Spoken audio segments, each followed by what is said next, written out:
Assalamualaikum warahmatullahi wabarakatuh. Di sini kami akan mempresentasikan atau mendemokan final project dari mata kuliah workshop aplikasi berbasis web.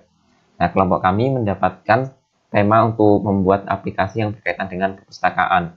Nah, dari tema tersebut kami memutuskan untuk membuat aplikasi yang berjudul Perpus Jatim. Aplikasi ini merupakan aplikasi berbasis web yang kami rancang untuk memudahkan proses peminjaman buku fisik di setiap perpustakaan yang ada di Jawa Timur. Aplikasi Perpus Jatim ini diharapkan mampu meningkatkan efektivitas masyarakat dalam proses peminjaman buku di berbagai perpustakaan kota yang sudah terdaftar. Sehingga secara tidak langsung, aplikasi ini juga akan meningkatkan minat baca masyarakat.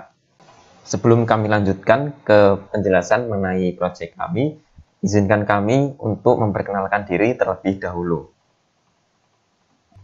Perkenalkan, nama saya Muhammad Faik Nafiyadi, NRP 31205000006 dari kelas 2 D3 Teknik Informatika A. Di sini saya nantinya akan menjelaskan pada bagian flowchart dan juga IR diagram. Perkenalkan, saya Rivaldo Sregar dengan NRP 3120500010. Saya dari kelas 2 D3 ITA. Nah, jadi nanti saya akan mempresentasikan atau menjelaskan mengenai data flow diagram pada aplikasi Perpustakaan Jatim yang merupakan final project yang sudah kami rancang. Perkenalkan, nama saya Muhammad Adrian Fatullah dari kelas 2 D3 ITA dengan NRP 31205000020. Di sini nanti saya akan mendemonstrasikan website yang telah kami buat dan menjelaskan kode programnya. Baik, di sini saya akan mulai untuk penjelasan di bagian flowchart-nya. Untuk flowchart-nya saya pisahkan menjadi dua bagian yang mewakili dua garis besar untuk alur programnya, yaitu mengenai registrasi dan login, dan yang kedua adalah mengenai peminjaman buku. Akan saya jelaskan yang pertama adalah flowchart mengenai registrasi dan login. Nah, di sini saya pisah menjadi anggota dan admin, karena pada aplikasi ini terdapat dua role atau peran setiap usernya, yaitu anggota dan admin.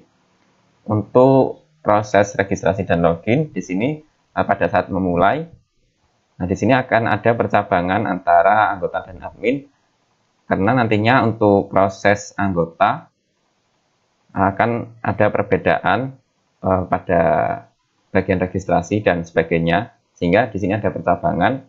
Yang pertama di bagian anggota, saat memulai menggunakan aplikasi, di sini terdapat satu pengecekan, yaitu apakah user sudah terdaftar atau belum. Nah, jika user sudah terdaftar, maka dapat langsung menuju ke halaman login. Nah, sedangkan jika belum, maka user atau anggota dapat menuju ke halaman registrasi anggota, di mana nantinya akan masukkan data-data yang diperlukan. Nah, setelah membuat akun, maka anggota atau user yang berperan sebagai anggota tersebut dapat dialihkan ke halaman login, di mana di halaman login ini user tersebut dapat memasukkan email dan juga password yang sudah dibuat sebelumnya. Nah, sedangkan di bagian admin, nah ini sebenarnya juga sama, akan ada sebuah pengecekan atau kondisi di mana apakah user sebagai admin tersebut sudah terdaftar atau belum. Nah, jika belum, maka admin akan dialihkan ke halaman registrasi. Nah, di sini halaman registrasi dipisahkan karena halaman registrasi untuk anggota dan admin berbeda. Hal tersebut dilakukan karena setiap user akan memiliki role atau field role yang membedakan antara anggota dan admin. Oke, saya lanjutkan. Nah, setelah admin ini sudah mendaftar, maka dia akan dialihkan ke halaman login yang sama seperti yang dipakai oleh user yang role-nya sebagai anggota. Nah, di halaman login tersebut, admin dapat menggunakan akunnya yang sudah didaftarkan sebelumnya. Nah, setelah proses login berhasil, maka user akan dialihkan ke halaman dashboard. Nah, untuk halaman dashboard antara anggota dan admin di sini juga berbeda. Ketika sebagai anggota, maka halaman dashboard yang disajikan adalah halaman pertamanya adalah halaman rak buku, di mana di halaman tersebut anggota perpus dapat melihat-lihat atau mencari buku yang ingin dipinjam atau dibaca. Ya, dapat diibaratkan seperti berada pada perpustakaan fisik pada umumnya, di mana anggota datang ke perpustakaan, melihat rak buku dan memilih-milih buku yang akan dipinjam. Sedangkan di halaman data buku, untuk halaman data buku ini ada ketika role-nya sebagai admin. Nah, halaman data buku ini berisi data-data buku yang dapat dikelola oleh admin. Nah, untuk pengelolaannya yaitu seputar menambahkan atau mengedit, menghapus, dan lain sebagainya. Nah, jadi data-data buku tersebut dapat dikelola di halaman data buku ini. Nah, di sini saya anggap selesai untuk pada flowchart registrasi dan login. Nah, setelah itu saya akan beralih pada flowchart peminjaman buku. Nah, sama seperti sebelumnya, di sini juga dipisah berdasarkan role-nya. Nah, ketika dimulai di sini juga terdapat percabangan ketika mengelola peminjaman buku, di mana anggota nantinya akan meminjam buku, sedangkan admin yang akan mengelola atau mengatur data peminjaman dari anggota perpustakaan. Nah, di sini ketika dimulai di sini untuk di bagian anggota, setelah tadi saya perlihatkan di bagian flowchart registrasi dan login, user berada di halaman rak buku. Nah, di halaman rak buku ini, user dapat melihat-lihat buku yang ingin dipinjam. Nah, setelah ketika user memilih salah satu buku, maka user akan disajikan detail buku dari buku yang dipilih. Nah, di halaman detail buku tersebut, user dapat memutuskan, maksud saya user sebagai anggota dapat memutuskan apakah ia akan meminjam buku tersebut atau tidak. Jika tidak, dia akan dialihkan kembali ke halaman rak buku untuk melihat-lihat buku yang lainnya. Jika ia ingin meminjam buku, maka user dapat mengeklik button konfirmasi atau button pinjam buku yang ada di halaman detail buku, dan nantinya akan dialihkan ke halaman konfirmasi peminjaman buku, di mana di halaman konfirmasi peminjaman buku ini terdapat ringkasan buku yang ingin dipinjam, dan juga user diminta untuk memilih lokasi perpustakaan yang dipilih user sebagai tempat untuk mengambil buku fisik yang telah dipinjam. Nah, setelah dikonfirmasi, maka data tersebut akan masuk ke halaman riwayat peminjaman buku yang berisi data-data buku, lalu lokasi tempat peminjaman buku yang dipilih, dan juga status peminjaman. Nah, sedangkan di sisi admin di sini, admin akan ada pada halaman data peminjaman buku. Ya, halaman peminjaman buku ini nantinya admin diminta untuk memilih lokasi perpustakaan. Nah, lokasi perpustakaan yang ada adalah lokasi perpustakaan di Jawa Timur yang sudah mendaftarkan atau sudah terdaftar pada aplikasi ini, sehingga dapat terintegrasi dan dapat menggunakan aplikasi ini untuk sarana peminjamannya. Nah, setelah admin memilih lokasi perpustakaan, maka nanti akan muncul data-data peminjaman pada perpustakaan tersebut.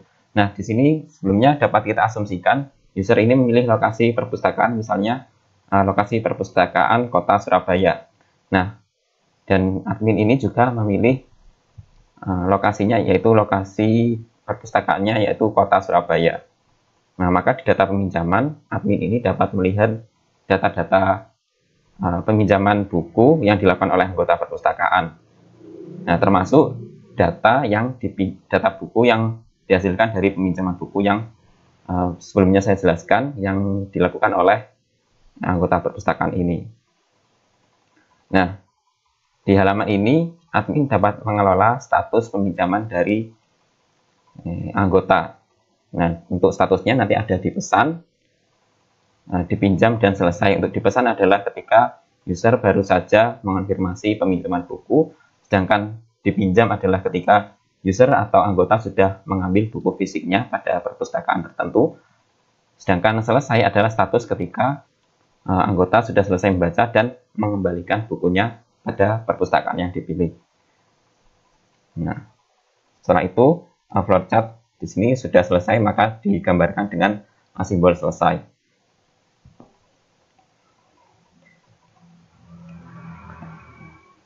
Nah, selanjutnya saya akan terangkan pada bagian IR diagram. Nah, di IR diagram ini terdapat 3 entitas, yaitu buku, admin, dan anggota, di mana setiap entitas memiliki atributnya masing-masing. Untuk buku, di sini terdapat entitas tahun, jumlah halaman, ID buku, sinopsis, judul, kategori, penerbit, dan penulis. Lalu untuk ID buku ini adalah sebagai primary key-nya atau field yang unik. Lalu untuk di bagian anggota atau entitas anggota terdapat atribut ID anggota, nama, NIK, email, dan nomor telepon. Untuk primary key-nya ada 2, yaitu ID anggota dan NIK. Sedangkan di admin ada atribut ID anggota, nama, NIK, email, dan nomor telepon. Untuk ID anggota ini sebagai primary key-nya. Kemudian untuk relasi yang dapat terbentuk adalah anggota dengan buku adalah meminjam, di mana setiap peminjaman akan mencatat atau menghasilkan data baru dari atribut yang dimiliki oleh relasi peminjaman ini, yaitu ID buku, ID peminjaman, tanggal pinjam, lokasi perpus yang dipilih, tanggal kembali, dan status, di mana ID peminjaman ini sebagai primary key-nya. Nah, admin ini juga terlibat dalam relasi peminjaman antara anggota dan buku, namun admin ini perannya adalah melayani atau mengatur data peminjaman, berbeda dengan anggota yang dia adalah sebagai pelaku untuk peminjaman buku tersebut. Nah, untuk penjelasan selanjutnya akan dilanjutkan oleh teman saya.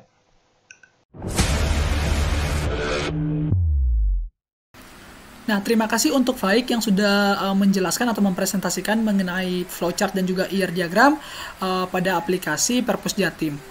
Nah, di sini saya akan melanjutkan.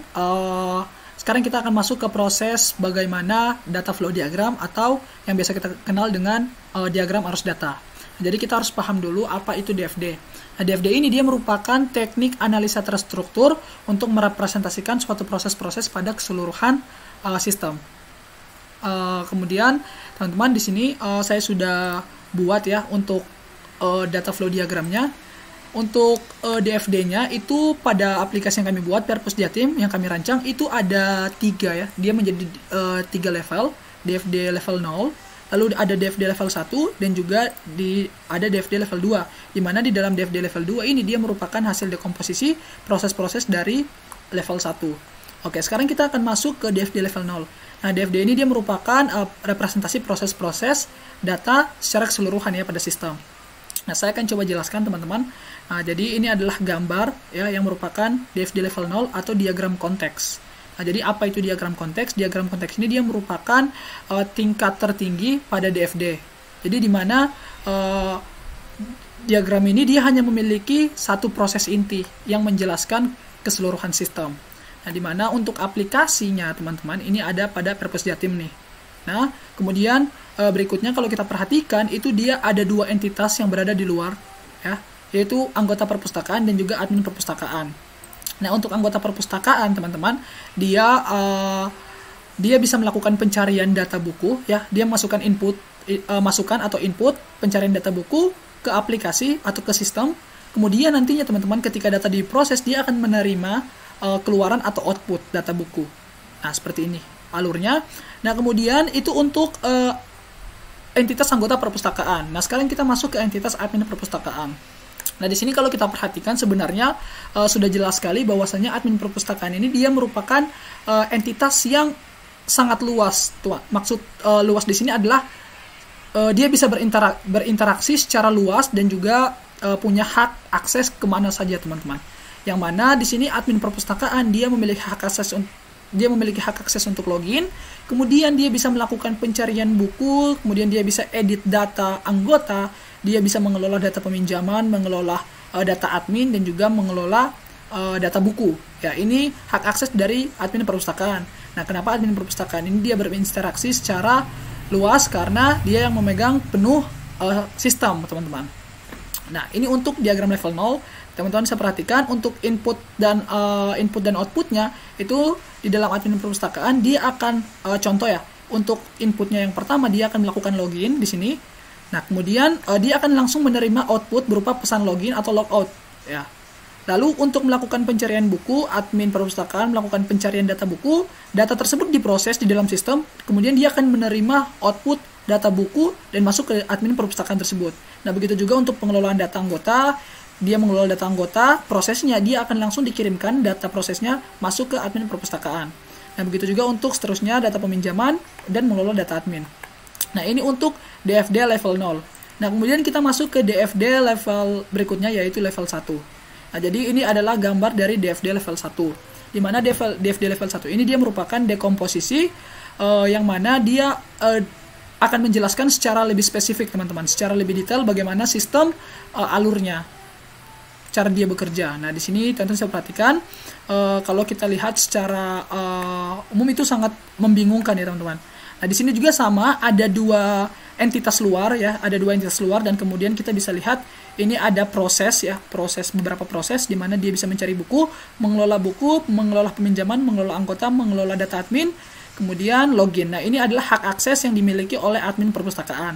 Nah, ini kenapa admin perpustakaan ini dia memiliki kebebasan yang cukup luas daripada anggota perpustakaan. Nah, di mana anggota perpustakaan ini dia hanya bisa melakukan inputan untuk melakukan pencarian buku, kemudian dia akan menerima data buku hasil input yang menjadi output ya. Nah, kemudian kalau admin perpustakaan dia bisa mencari buku, datanya masuk ke admin perpustakaan, dia bisa mengelola data buku, kemudian masuk lagi datanya ke admin perpustakaan, data peminjaman masuk ke admin perpustakaan, anggota, dia kelola data anggota, proses datanya itu dia akan langsung menjadi output dan masuk ke admin perpustakaan. Nah, begitu juga seterusnya. Nah, ini untuk DFD level 1 ya, merupakan data flow yang lebih spesifik atau lebih detail dari level 0.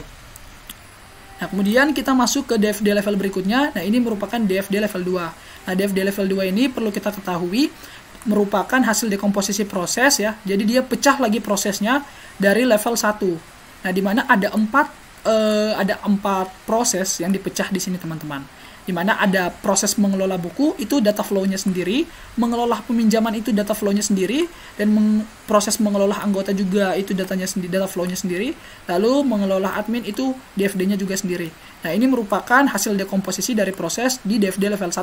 Nah, sekarang kita masuk ke yang pertama di sini, mengelola buku. Nah, sebenarnya ini nggak beda jauh juga, teman-teman, ini sama. Yang pasti di sini ada dua entitas luar yang bekerja, yang mana admin perpustakaan ini punya hak akses yang lebih luas dari anggota. Jadi kalau kita lihat untuk DFD yang pertama ini ya, untuk mengelola buku ini adalah hak akses dari admin, di mana admin bisa melihat buku, mencari buku, menambah buku, mengedit buku, dan menghapus buku. Jadi ketika dia meminjam buku, ketika dia melihat buku, data tersebut akan masuk ke sini, teman-teman. Dia melihat buku, dan buku itu dia akan menjadi output lagi kembali ke admin perpustakaan. Nah, setelah itu kalau dia admin perpustakaan mau melakukan hak akses untuk mencari buku, dia akan memasukkan input ya, dan input itu dia akan langsung masuk ke data buku. Nah, kemudian menambah buku juga seperti itu, mengedit buku dan menghapus buku. Nah, ini untuk mengelola buku. Lalu berikutnya di sini untuk proses mengelola peminjaman. Dia merupakan dekomposisi proses dari level 1. Nah, di sini juga sama ya, admin perpustakaan ini dia bisa melihat peminjaman ya, lalu dia bisa mencari peminjaman juga, peminjaman data buku. Kemudian dia bisa menambah peminjaman. Jadi ketika dia masukkan input untuk melakukan tambah pinjaman, maka data tersebut akan langsung masuk ke data peminjaman buku. Nah, begitu juga untuk mengubah data peminjaman dan juga menghapus peminjaman. Nah, setelah itu ada proses mengelola anggota juga. Dia merupakan satu dekomposisi dari proses mengelola anggota di dalam level 1 sebelumnya. Nah, di sini admin perpustakaan dia bisa mencari anggota yang terdaftar, dan data tersebut dia akan masuk ke buku, teman-teman. Data anggota dalam entitas buku. Kemudian dia juga bisa menambah anggota, kemudian dia bisa mengubah data anggota dan menghapus data anggota. Nah, setelah itu yang terakhir di sini ada proses mengelola admin. Jadi admin ini dia bisa lihat nih, teman-teman, admin mana saja yang terdaftar, kemudian dia bisa mencari juga admin yang terdaftar juga, lalu dia bisa menambah admin juga, lalu dia bisa mengubah data admin, yang mana untuk inputannya itu dia akan menjadi output dan masuk ke data buku, lalu menghapus admin, dan seperti itu, teman-teman, untuk DFD level 2 mengelola admin.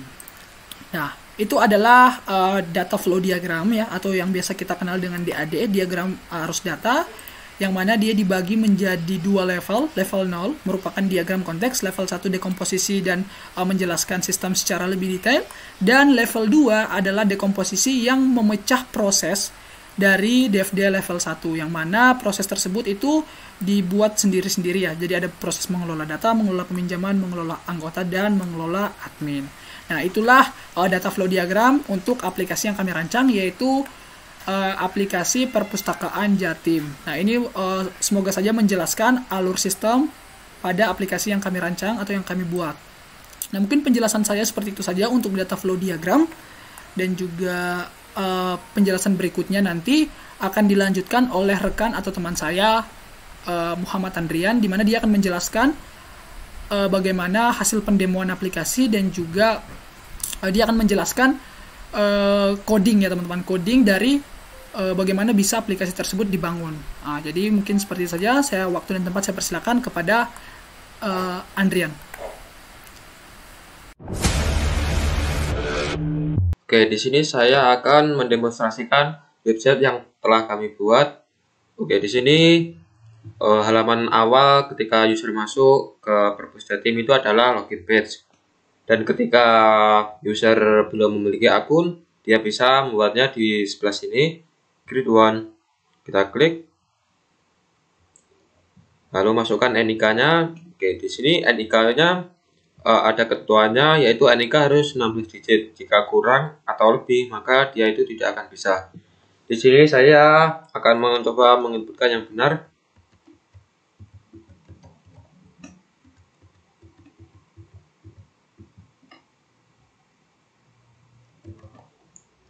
Lalu ketikkan namanya, nama lengkap.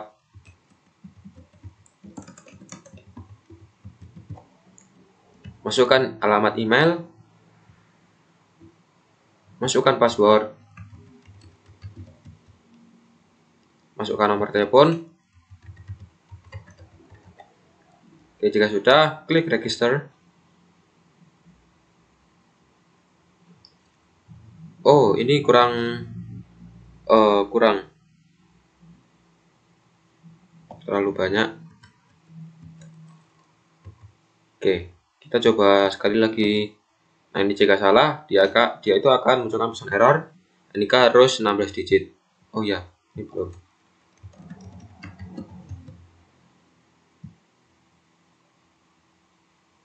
Oke, kita berhasil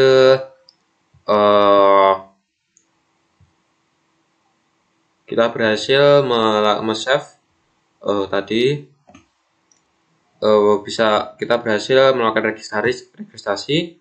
Sekarang kita masuk ke akun yang tadi telah kita buat.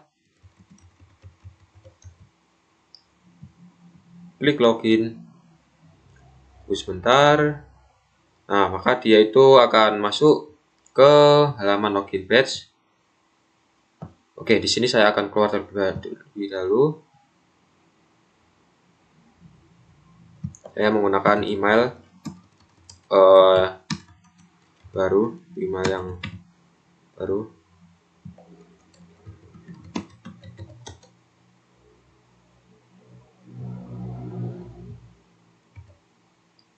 Login.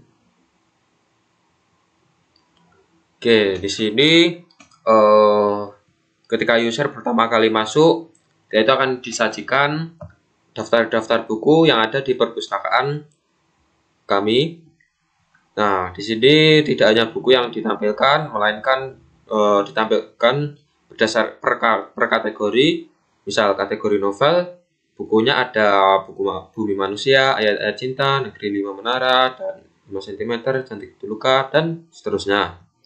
Ada kategori kesehatan, ada kategori teknik, ada sains dan teknologi, dan lain-lain. Kita juga bisa melakukan pencarian buku. Misal kita mencari kajian filsafat, kita cukup mengetikkan kajian saja, maka buku itu akan muncul.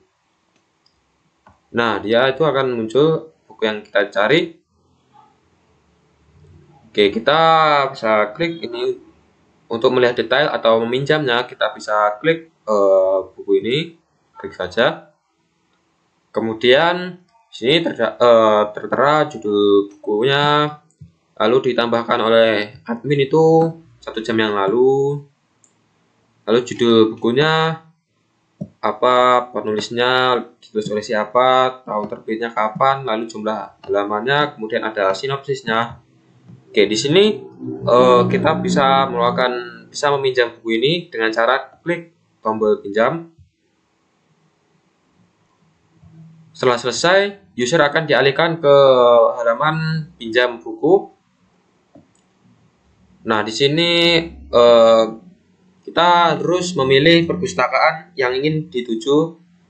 Misal saya ingin mengambil buku ini di perpustakaan Surabaya, kita bisa klik perpustakaan Surabaya, pilih perpustakaan Kota Surabaya, kemudian klik submit. Oke, dia itu akan masuk ke halaman submit. Dia itu akan masuk ke halaman riwayat peminjaman. Nah, di sini sebelumnya saya sudah melakukan peminjaman buku terhadap buku Ayat-Ayat Cinta, Kajian Bumi Manusia, dan lain-lain. Di sini saya meminjam di Perpustakaan Kota Malang, Perpustakaan Malang, dan Perpustakaan Kota Surabaya. Nah, semisal kita tidak jadi untuk meminjam buku ini, kita bisa membatalkannya dengan cara klik tombol centang ini, klik tombol silang ini, kita klik OK, maka buku batal dipinjam, akan muncul notifikasi seperti itu. Oke, kemudian kita bisa mengedit profil kita.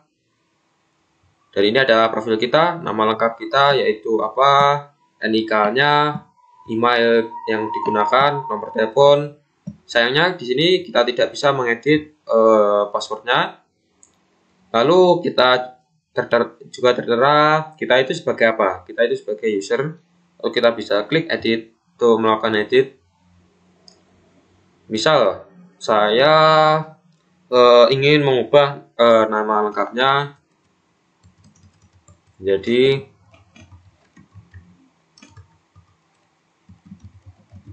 seperti ini. Kita bisa edit, klik tombol edit. Nah, di sini namanya berhasil diubah menjadi Hai Maulana Andrian. Nama lengkapnya sudah berubah. Itu bisa berlaku untuk semua field, yaitu NIK, email, nomor telepon. Oke. Riwayat peminjaman tadi sudah. Nah, ini status ini. Jika statusnya masih pesan, maka artinya kita masih pesan buku melalui aplikasi. Dan jika statusnya statusnya pinjam, maka kita sudah mengambil buku di perpustakaan terkait. Lalu jika statusnya selesai, maka buku tadi berhasil dipinjam. Oke, di sini juga ada petunjuk untuk tata cara meminjam buku, cara mengambil buku, cara mengembalikan buku, dan petunjuk tambahan. Untuk melihat lebih selengkapnya, kita bisa klik tombol plus ini. Dan ini tertera cara meminjam buku itu seperti apa. Lalu kita coba cara mengambil buku seperti apa. Cara mengembalikan buku itu seperti apa. Petunjuk tambahan. Oke, di halaman user berhasil. Sudah selesai semua. Kita di sini juga bisa mengecilkan sidebar-nya. Oke, saya logout dan saya akan beralih ke akun admin. Dari sisi admin saya akan menjelaskan pada sisi admin. Oke, di sini saya akan login menggunakan akun admin.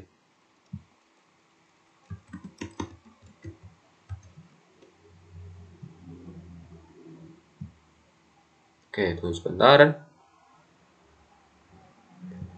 Nah, di sini untuk tampilannya itu antara admin dan user itu dibedakan. Nah, tadi kan ketika user baru masuk itu ditampilkan cover buku. Kalau admin itu ditampilkan dalam bentuk tabel. Jadi tidak begitu lengkap agar memudahkan kami para admin untuk mengelola buku. Misal di sini kita juga bisa melihat data lengkap buku. Misal kita melihat buku 5 cm, kita klik tombol mata ini. Nah, ini adalah informasi lengkap, covernya seperti apa, judul. Kemudian kita juga bisa melakukan edit buku.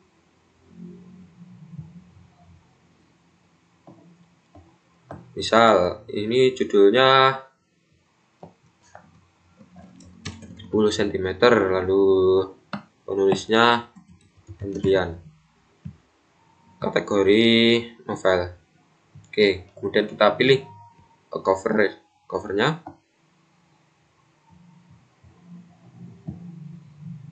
tetap. Kemudian pilih tahun terbit, halaman. Jika sudah selesai, klik update. Oke, maka buku berhasil diupdate.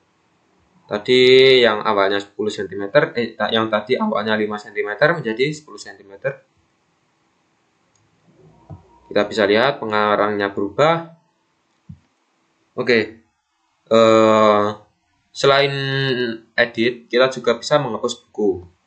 Semisal kita menghapus buku 10 cm ini tadi dengan cara mengklik button sampah ini atau delete, ini tombol merah ini kita klik, maka nanti akan muncul pesan. Oke, ini berhasil muncul pesannya, yaitu buku berhasil dihapus.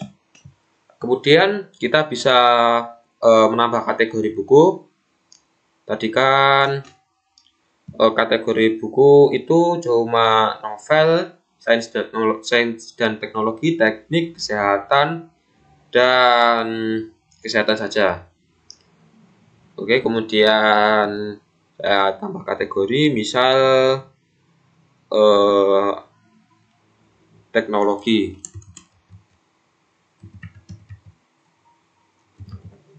Oke, setelah langsung klik submit, maka kategori berhasil ditambahkan.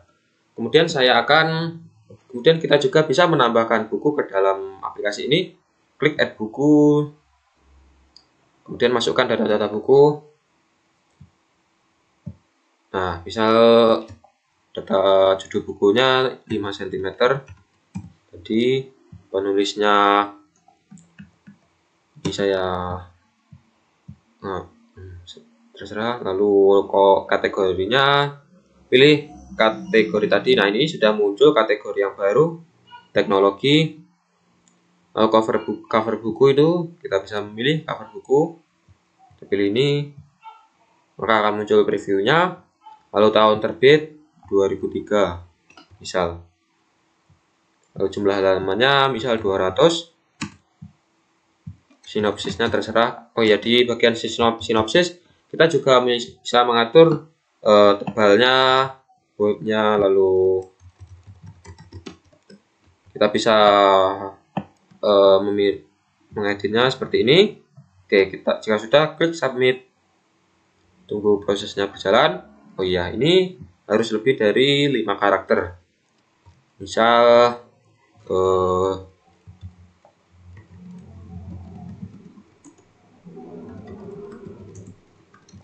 seperti ini. Kita upload lagi bukunya, covernya. Bukan ini. Misal saya ganti. Oke, kita klik submit. Tunggu prosesnya selesai. Klik buku berhasil ditambahkan. Jadi judulnya pemrograman dengan Java. Kita kategorinya teknologi. Ditambahkan 9 detik yang lalu. Judul, penulis, tahun terbit, jumlah halaman. Oke, kita berhasil melakukan RUD pada daftar buku. Kemudian di sisi admin juga bisa mengedit buku, mengedit profilnya sendiri. Oke, di sini saya tunjukkan ya, edit, klik tombol edit, lalu Hasan bin Ali, gini saja, klik edit, maka otomatis profil berhasil diubah Hasan bin Ali. Oke, kita juga bisa melihat daftar anggota perpustakaan, user siapa saja yang sudah login. Tadi kita sudah membuat yang nama akun, yaitu Muhammad Andrian. Di sini dia itu role-nya sebagai user. Lalu kita bisa melihat detail profilnya. Nah, ini adalah profil dari Muhammad Andrian Kontrol, dia itu sebagai user, NIK-nya, email, dan nomor telepon yang bisa dihubungi. Misal keterlambatan membayar, kita bisa menghubungi nomor telepon ini. Klik back. Lalu kita bisa menghapus user. Caranya klik tombol merah ini, kita klik OK. Maka pengguna berhasil dihapus. Jadi user berhasil dihapus atau di-ban lah kalau di game. Lalu kita beralih pada data peminjaman. Nah, di sini di data peminjaman ini terdapat data-data para user yang sedang melakukan peminjaman buku. Nah, misal kita coba memeriksa apakah ada yang meminjam buku pada perpustakaan Sidoarjo. Kita coba klik. Oh, ternyata tidak ada. Kemudian kita beralih ke perpustakaan Malang. Coba kita lihat. Oh, ternyata ada, yaitu dipinjam oleh member Maulana Andrian dengan NRP sekian. Lalu judul buku yang dipinjam tadi apa? Bumi Manusia. Lalu statusnya itu apa? Pesan. Nah, misal si Maulana Andrian ini datang ke perpustakaan meminjam buku, maka kita bisa mengubah statusnya menjadi pinjam. Lalu kita bisa perbarui datanya dengan klik tombol centang ini pada perbarui data, klik saja, maka data berhasil dipinjam. Oke, berhasil. Lalu kita coba cek pada Kabupaten Gresik, apakah ada yang melakukan pinjaman. Oh, ternyata tidak ada. Sekarang pada bagian perpustakaan Kota Surabaya. Oh, ternyata ada satu. Kita jika ubah selesai. Oke, berhasil. Nah, kita coba login sebagai Maulana Andrian. Kita login terlebih dahulu. Apakah statusnya berhasil diubah? Masukkan password. Klik login.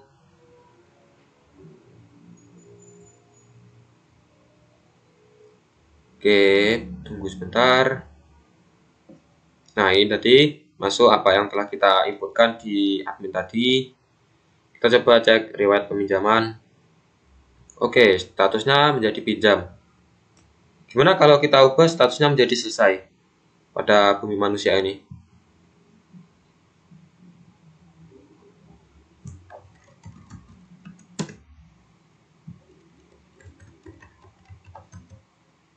Klik login. Oh, data peminjaman ya. Tadi di Kabupaten Kota Malang. Oke, kita coba ubah menjadi selesai.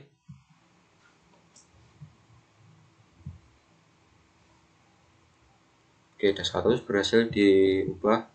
Kita logout. Kita coba masuk ke mana? Klik login.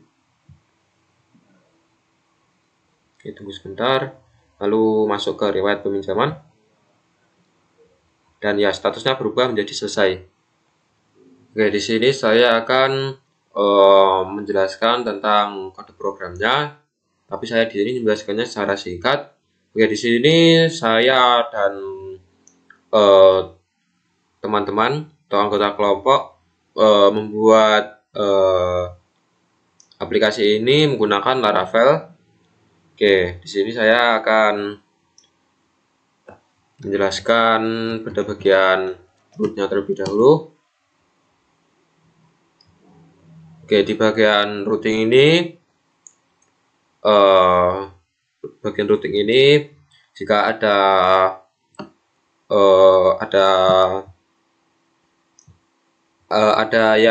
permintaan get, ada request tipenya get, lalu slash, maka dia akan dialihkan ke login controller dan seterusnya.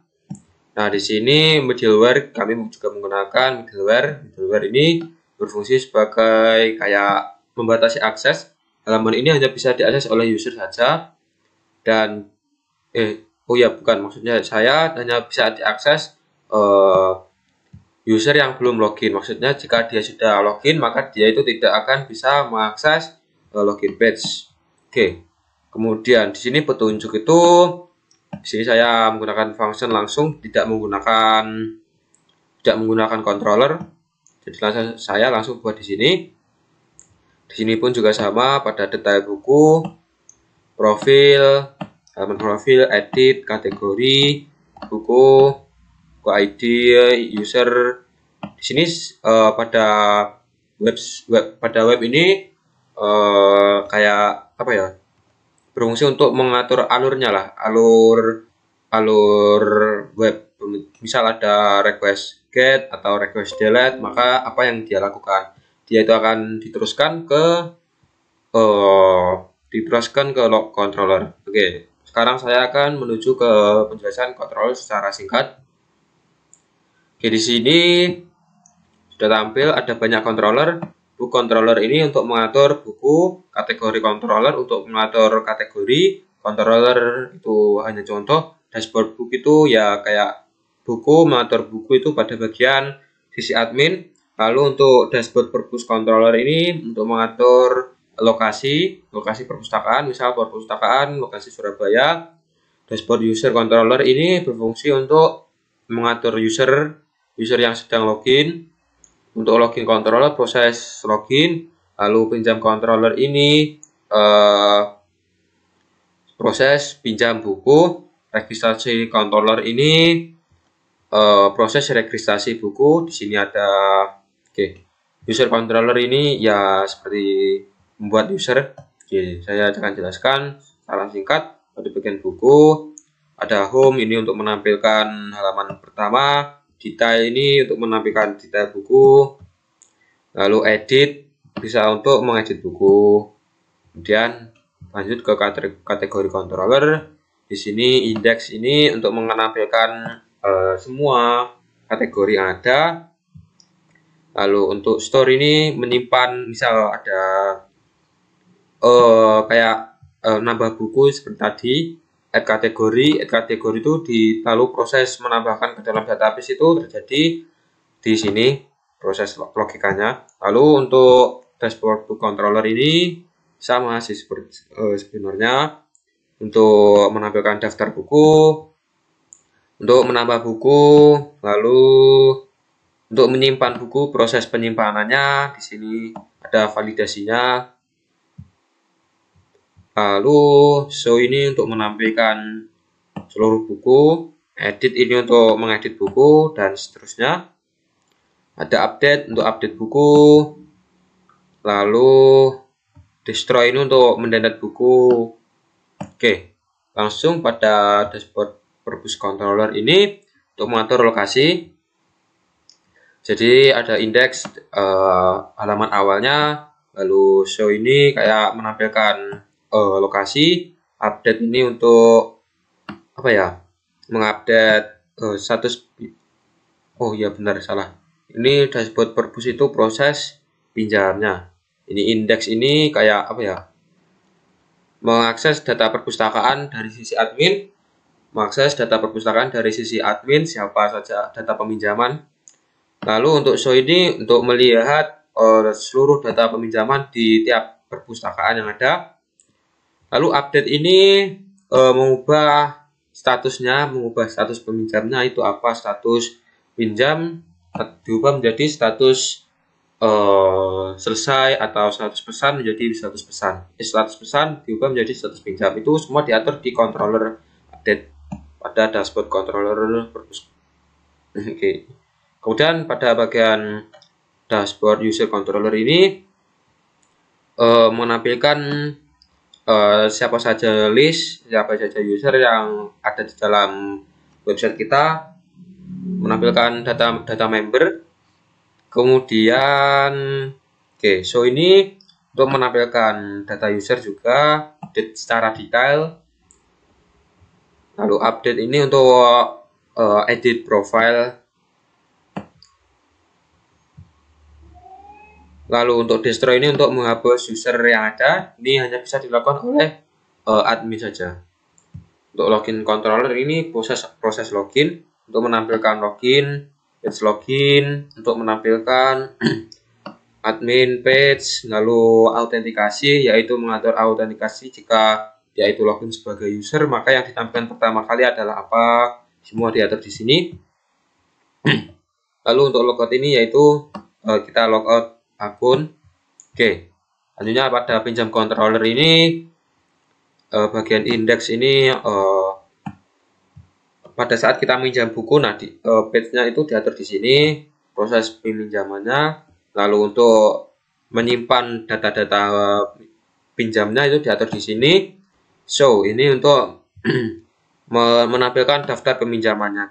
Daftar peminjaman dari sisi user, misal kita meminjam buku 5 cm atau Bumi Manusia, nah dari saya itu akan ditampilkan di sini. Destroy ini untuk mengcancel buku yang ingin kita pinjam. Kemudian pada registrasi controller, di sini indeks ini adalah indeks registrasi, registrasi page awal, dan ini registrasi page untuk admin.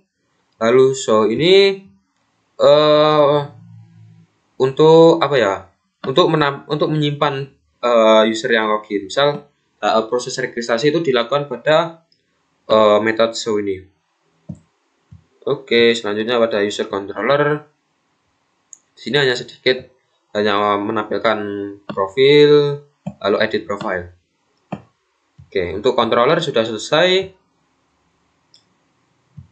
Selanjutnya saya akan menjelaskan pada model. Di sini saya membuat 5 model, yaitu buku. Di sini protected guarded ini hanya yang tidak boleh diisi hanya ID, lalu relasinya dengan tabel kategori dan user, lalu tipe-tipe relasinya ke buku ke kategori itu one to one, yaitu menggunakan belongs to, buku ke user one to one menggunakan belongs to, pinjam buku ke pinjam menggunakan has many, yaitu one to many. Selanjutnya pada model kategori. Model kategori ini sama seperti tadi, yang tidak boleh diisi hanya ID, lalu dia itu hanya ada relasi ke buku, yaitu relasinya one to many dari kategori ke buku. Untuk lokasi ini juga sama, yang tidak boleh diisi oleh ID, relasinya dengan pinjam, yaitu one to many. Lalu untuk pinjam ini protected, yaitu yang boleh diisi ID, relasinya ke buku, lokasi, dan user. Jenis-jenis relasi dari pinjam ke buku yaitu one to one, ke lokasi itu one to one juga, ke user itu one to one juga. Oke, kemudian pada isi user ini di generate langsung. Oke, di sisi user ini ada relasi ke buku dan pinjam, yaitu one to many, dan ke user ke buku itu one to many, lalu user ke pinjam itu one to many juga. Dan untuk model sudah selesai. Lalu ini ada pada folder public ini berfungsi untuk kayak menampilkan HTML, bukan PHP dan CSS-nya untuk mengatur, bukan di sini, di resource. Di sini untuk mengatur tata letak, tampilannya diatur di folder view.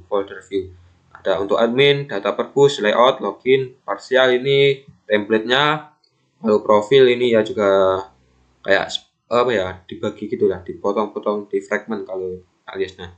Itu bisa dipakai di sini, bisa menggunakan extend, section, dan lain-lain.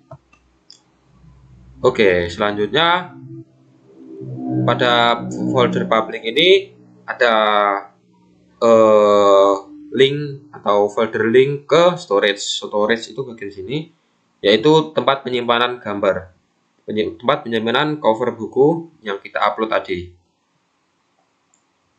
yang kita upload atau yang ada yang dimunculkan. Oke, selanjutnya storage ini tadi sudah, roots ini ya tadi yang web tadi sudah. Lalu apa lagi ya? Oh ya, bagian database. Di sini factory ini maksudnya mengenerate secara apa ya? Mengenerate secara auto.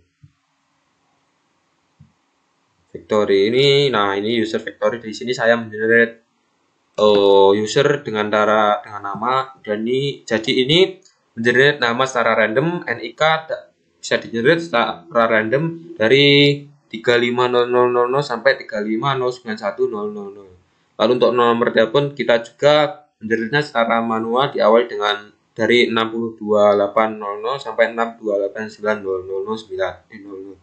Lalu ini saya generate, jika di generate secara auto itu role-nya yaitu user. Emailnya ini juga saya generate secara auto. Passwordnya itu juga sama. Oke, selesai. Data pinjamnya ini tidak ada.